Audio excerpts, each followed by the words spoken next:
Assalamualaikum warahmatullahi wabarakatuh. Alhamdulillahirabbil alamin wa bihi nasta'inu ala umuri dunya waddin sayyidina Muhammadin wa ala alihi washabbihi ajmain amma ba'du.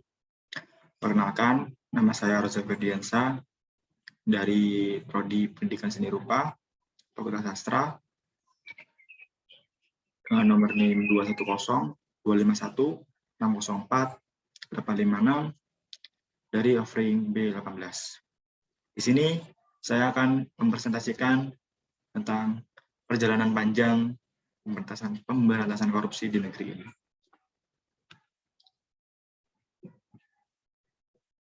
Korupsi. Yang pertama, pengertian. Korupsi sendiri secara bahasa memiliki arti secara bahasa atau dari bahasa Latin, yaitu bersumber dari bahasa Latin, yaitu corrumpere atau corruptio atau corruptus, yang artinya jahat, rusak, itu curang, seperti itu. Dalam bahasa Prancis dikenal juga dengan kata corruption, yang juga berarti rusak. Kata korupsi yang dipakai dalam bahasa Indonesia merupakan serapan dari bahasa Belanda, yang berarti korupti, yaitu curang dan jahat. Dalam Undang-Undang Negara Republik Indonesia Nomor 31 Tahun 1999, Pasal 2 Ayat 1 tentang pemberantasan tindak pidana korupsi disebutkan, korupsi adalah setiap orang yang secara melawan hukum melakukan perbuatan memperkaya diri sendiri atau orang lain atau suatu korporasi, perusahaan atau badan usaha yang dapat merugikan keuangan negara atau perekonomian negara. Seperti itu. Yang kedua, bentuk-bentuk.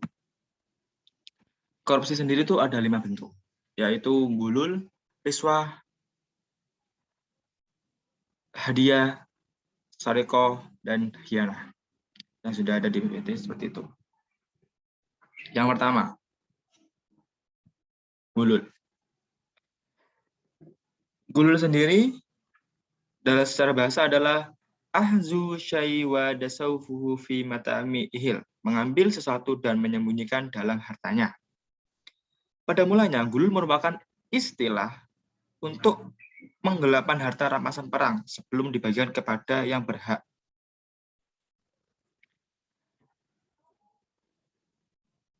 Ibnu Hajar al-Asqalani mengartikannya dengan al-khiyanat fil magom atau pengkhianatan pada rampasan perang. Lebih jauh, Ibnu Qutaibah dalam Al-Zarqani 37 menjelaskan bahwa perbuatan khianat dikatakan gulul karena orang yang mengambil menyembunyikan pada harta miliknya. Allah juga menjelaskan dalam firman-Nya yang berbunyi, A'udzubillahi minasyaitonir rajim, bismillahirrahmanirrahim. وَمَا كَانَ لِنَبِيٍّ أَن يَغُلَّ وَمَن يَغْلُلْ يَأْتِ بِمَا غَلَّ يَوْمَ الْقِيَامَةِ ثُمَّ تُوَفَّى كُلُّ نَفْسٍ مَا كَسَبَتْ وَهُمْ لَا يُظْلَمُونَ. Yang artinya, tidak mungkin seorang nabi berkhianat dalam urusan harta rampasan perang. Barang siapa yang berkhianat dalam urusan rampasan perang itu, maka pada hari kiamat ia akan datang membawa apa yang dikhianatinya itu. Kemudian tiap-tiap diri akan diberi pembalasan tentang apa yang ia kerjakan dengan pembalasan setimpal, sedang mereka tidak dianiaya.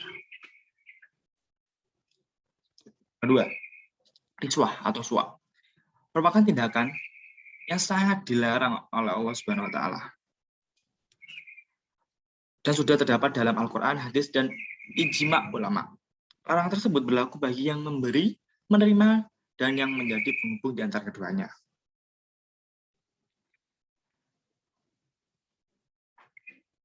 Istilah lain yang juga merupakan salah satu bentuk korupsi yaitu riswah ini.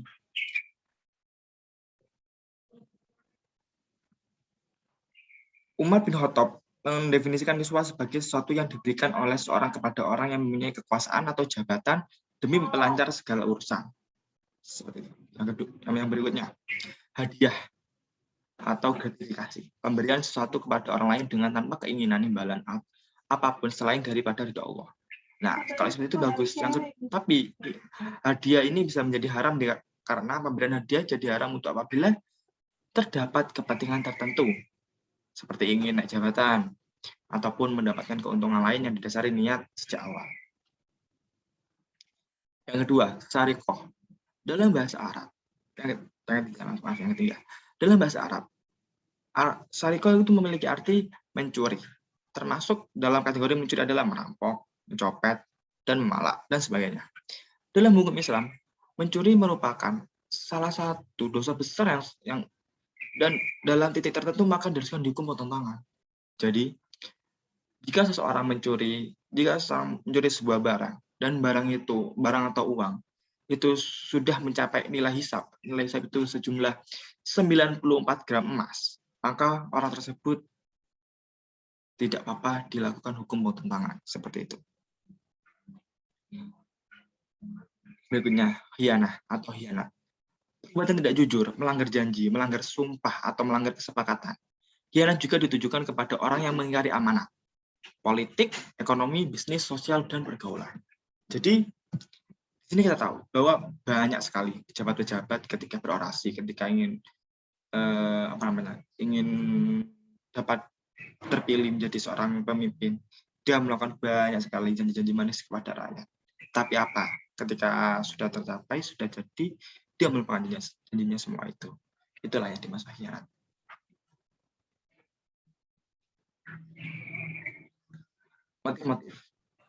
Motif-motif korupsi itu ada dua, yang terdapat dari internal dan eksternal. Motif internal yang timbul dari dalam, yaitu yang pertama, sikap terlalu mencintai harta atau hub al-dunya.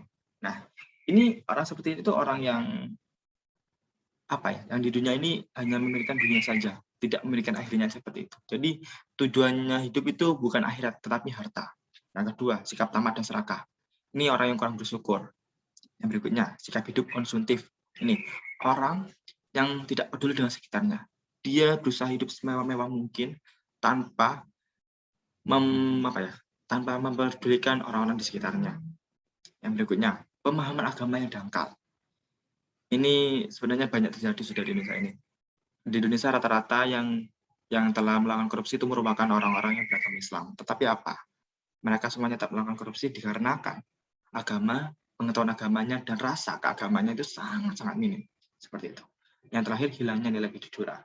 Ini sudah pasti, karena jika seorang sudah hilang rasa kejujurannya, dia akan melakukan apa saja, kebohongan apa saja demi mencapai nafsunya. Seperti itu. Yang kedua, motif eksternal, motif dari luar. Hanya kesempatan dari sistem yang mampu. Jadi, di situ itu ada sebuah sistem yang membuat seorang itu mudah atau bahkan terdorong melakukan tindak korupsi, seperti pemimpin yang tidak menjaga anggotanya, tidak tegas dan sebagainya, atau bahkan pemimpin yang ikut korupsi juga. Yang kedua, faktor budaya. Ini mungkin terjadi karena sudah bertahun-tahun lamanya korupsi ini mendarah daging. Jadi ketika seorang pejabat sudah menjadi pejabat, dia kayak kurang kali tidak korupsi seperti itu. Yang ketiga, faktor kebiasaan dan kebersamaan. Faktor ini dikarenakan rata-rata yang melakukan tindak korupsi itu tidak seseorang, melainkan berkelompok. Seperti itu. Yang terakhir, penegakan hukum yang lemah. Kita tahu di Indonesia ini sangat lemah terhadap hukum bagi koruptor. Bahwa koruptor sendiri mendapatkan hukuman tidak sesuai dengan apa yang dia kerjakan. Ada salah satu koruptor yang mendapat hukuman itu 5 tahun penjara. Dia bahkan dia sebenarnya sudah korupsi sejumlah 4,5 triliun, tapi dia dihukum dengan hukuman 5 tahun penjara dengan potongan 1 tahun penjara. Itulah lemahnya hukum di negeri ini.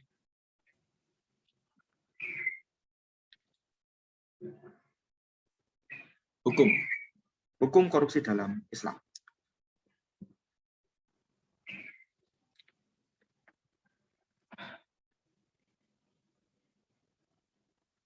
Hukum korupsi dalam Islam sudah tercatat dalam firman Allah, yaitu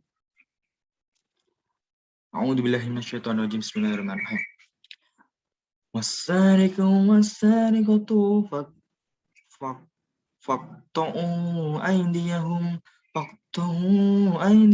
jazaa'an bima kasabana minallahi wallahu azizun hakim. Yang artinya, laki-laki yang mencuri dan perempuan yang mencuri, potonglah tangan keduanya sebagai pembalasan bagi apa yang mereka kerjakan dan sebagai siksaan dari Allah, dan Allah Maha Perkasa lagi Maha Bijaksana. Quran surat An-Nur ayat 38. Nah, hukum potongan tangan ini sudah bisa dilakukan ketika seorang itu sudah melakukan tindakan korupsi atau pencurian. Jika di total hisapnya itu mencapai 94 gram emas, maka boleh dilakukan hukum potong tangan. Seperti itu.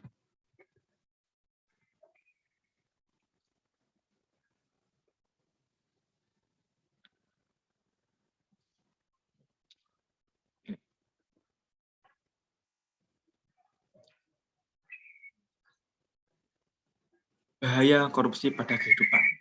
Yang pertama, bahaya korupsi terhadap individu yaitu menimbulkan kurangnya rasa bersyukur dan lain sebagainya. Yang kedua, bahaya korupsi terhadap generasi muda.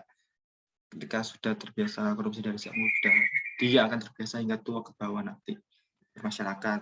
Dia akan terasa terjadi kesenjangan sosial, sistem politik yang tidak stabil, birokrasi administrasi yang sangat sulit, yang sangat dipersulit, dan banyak memakan uang bagi masyarakat lain.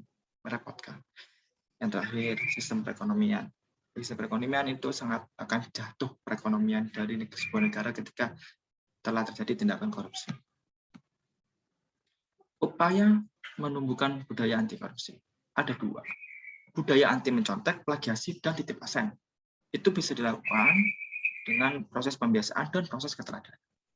Berikutnya, memegang teguh amanah. Amanah manusia kepada Tuhan, amanah manusia kepada orang lain, dan amanah manusia terhadap diri sendiri. Seperti itu. Jadi, itu semua bisa dicegah dan sebenarnya dari diri kita sendiri.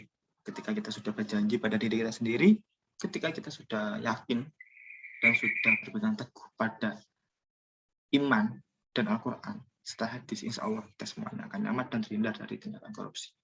Amin, amin, subhanahu wa ta'ala. Terima kasih. Bila salah kata, mohon maaf. Wabillahi taufiq wal hidayah. Wassalamualaikum warahmatullahi wabarakatuh.